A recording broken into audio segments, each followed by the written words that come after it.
कहाँ रह गई ये चंदा? अब तक तो इसे आ जाना चाहिए था। पुनीत ने अपनी घड़ी में टाइम देखा तो 9 बज चुके थे और उसने जैसे ही पीछे पलटकर देखा, चंदा खड़ी मुस्कुरा रही थी। बदमाश, डरा दिया ना हमका। देखो हम तुम्हारे लिए क्या लाए हैं। ऐसा कहकर उसने अपनी जेब से एक डिबिया निकाली।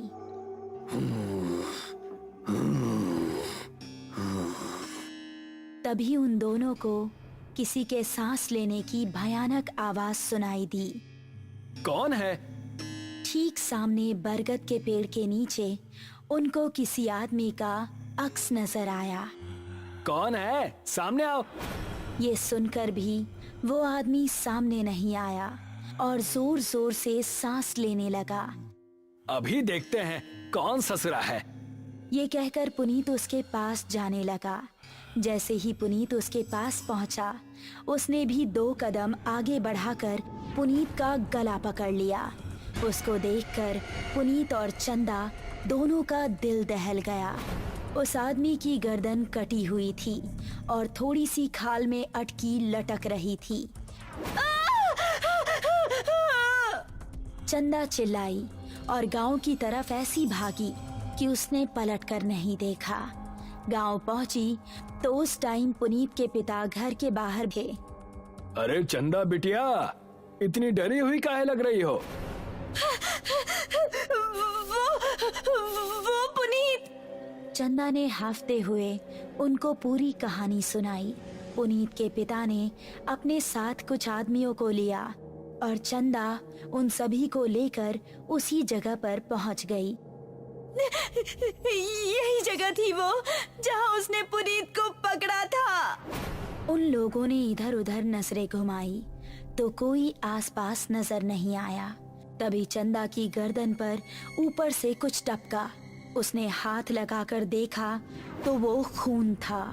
पेड़ की डाली के ऊपर पुनीत की बिना गर्दन की लाश टंगी हुई थी और उससे खून टपक टपक कर नीचे गिर रहा था। शहर से दूर एक छोटा सा गांव सरूपुर। रात के समय सभी अपने अपने घरों में आराम कर रहे थे। बाबूजी, हम जरा अपने दोस्त महेश से मिलकर आ रहे हैं। उसकी तबीयत जरा ठीक नहीं है ना? ठीक है, लेकिन जल्दी आना। जी बाबूजी। ऐसा कहकर वो खुश होता हुआ घर से निकल गया। आज तो सारे दोस्त मिलकर मस्त पार्टी करेंगे, मजा आ जाएगा। जंगल का रास्ता पकड़ लेता हूँ, जल्दी पहुँच जाऊंगा। अभी वो जंगल में आगे बढ़ ही रहा था कि पीछे से उसको आवाज आई। अकेले ही पार्टी करने जा रहे हो? हमका साथ लेकर नहीं चलना है क्या? अरे अर्पणा और दिव्या, तुम दोनों क्यों हर बार हमारे पीछे पड़ जाती हो? हमका साथ लेकर चलते हो कि बोले अभी तुम्हारे बाबूजी से? अरे नहीं नहीं मेरी माँ, चलो मेरे साथ। थोड़ी देर चलने के बाद वो तीनों एक जगह पहुँचे जहाँ रामू और महेश बैठे हुए थे। अबे ये क्या, तू फिर से लड़कियों को साथ ले आया? क्या करता है यार, हर बार की तरह इस बार भी धमकाने लगी थी दोनों। अब क्या करें, हम दोनों को भी अब पार्टी की आदत पड़ गई है। चलो थोड़ी सी शराब पी ली जाए। उसने पास ही रखी बोतल खोली और गिलासों में शराब पलटने लगा।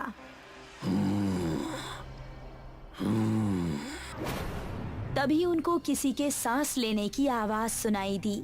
उन्होंने देखा तो पांचों के रोंगटे खड़े हो गए। सामने से कठमुंडू चलता हुआ आ रहा था।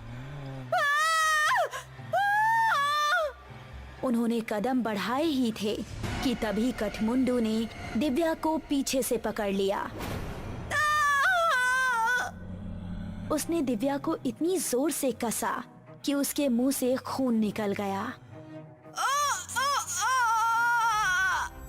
बाकी चारों अब बेहद डर गए और वहां से भाग निकले।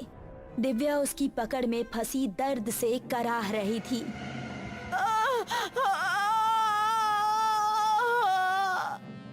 उसने दिव्या को जमीन पर धक्का दिया और उसके ऊपर आ गया।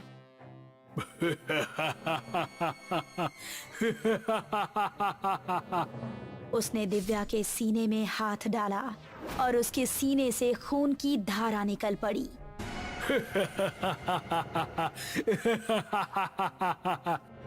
बाकी चारों इतना डर चुके थे कि उनको खबर भी नहीं थी कि वो किस दिशा में भाग रहे हैं। वो काफी देर तक भागते रहे। अब अपर्णा की हालत खराब हो चुकी थी। वो आ जाएगा, रुकने का समय नहीं है। ऐसे कब तक भागते रहेंगे? हम जा कहाँ रहे हैं, कोई बताएगा? हम रास्ता भूल चुके हैं, हमें नहीं पता कि गांव किस तरफ है। क्या कह रहे हो तुम? फिर तो हम सबका बचना नामुमकिन है। तभी पेड़ के ऊपर से एक हाथ आया और उसने महेश का गला पकड़ लिया।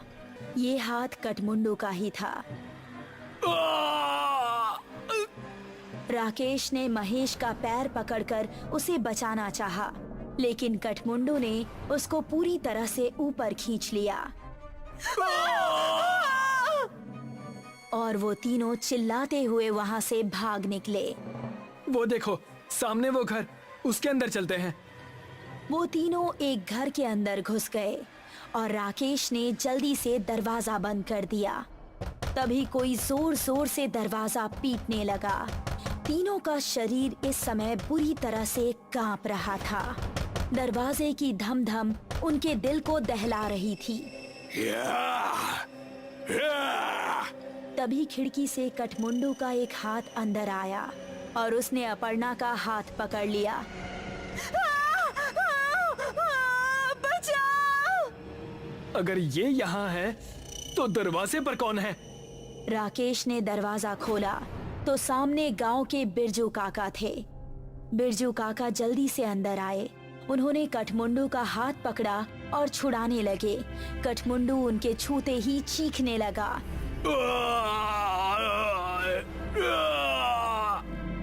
वो चीखता चिल्लाता हुआ वहाँ से भाग गया। तुम ठीक तो हो अर्पणा? मैं ठीक हूँ, शुक्रिया बिरजू काका।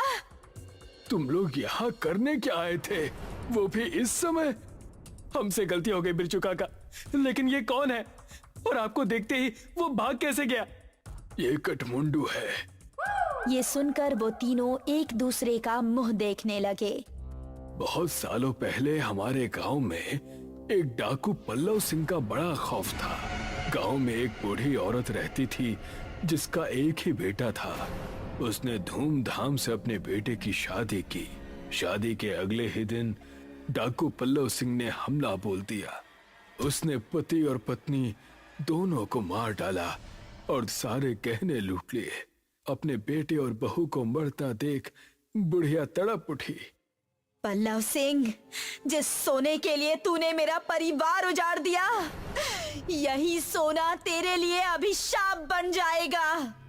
तू कभी नहीं मरेगा, सिर्फ भटकता रहेगा और इस सोने से हमेशा दूर भागेगा। ये सुनते ही पल्लव सिंह हंसता हुआ वहां से चला गया। कुछ दिन बाद पल्लव सिंह के ही एक आदमी ने उस पर हमला कर दिया। वो उसकी जगह सरदार बनना चाहता था, लेकिन पल्लव सिंह तलवार के हमले से भी नहीं मरा। उसकी गर्दन आधी ही कटी और थोड़ी सी खाल में अटक कर रह गई। उसने अपने सभी साथियों को मार गिराया। उसने अपने उंगलियों में जितनी भी सोने की अंगूठियां पहनी थी वो गर्म होने लगी और उसके हाथ जलने लगे। बुढ़िया का श्राप अब शुरू हो गया था। उसने सभी अंगूठियां उतार फेंकी और जंगल में भाग गया। तब से अब तक वो जंगल में ही रहता है। मेरे छूने से वो इसलिए भाग गया क्योंकि मेरे हाथ में ये सोने का कड़ा है। ये कहानी सुनकर वो तीनों हैरान रह गए। चलो यहाँ से निकलो, वो फिर से आ सकता है। बिरजू काका को रास्ता पता था, इसलिए वो तीनों उनके पीछे पीछे जा रहे थे। जब वो जंगल की सरहद पर आ पहुंचे थे, तभी कठमुंडू वहां आ गया। उसने अपर्णा का पैर पकड़ लिया।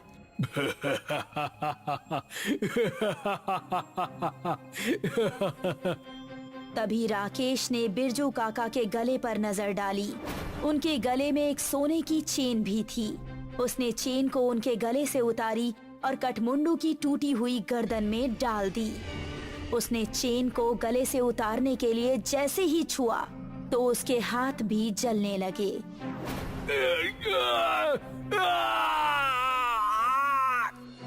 वो वहां से भाग निकला।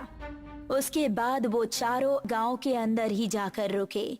जब उनको देख गांव वाले इकट्ठा हुए तो उन्होंने सबको अपने साथ बीती हुई घटना सुनाई।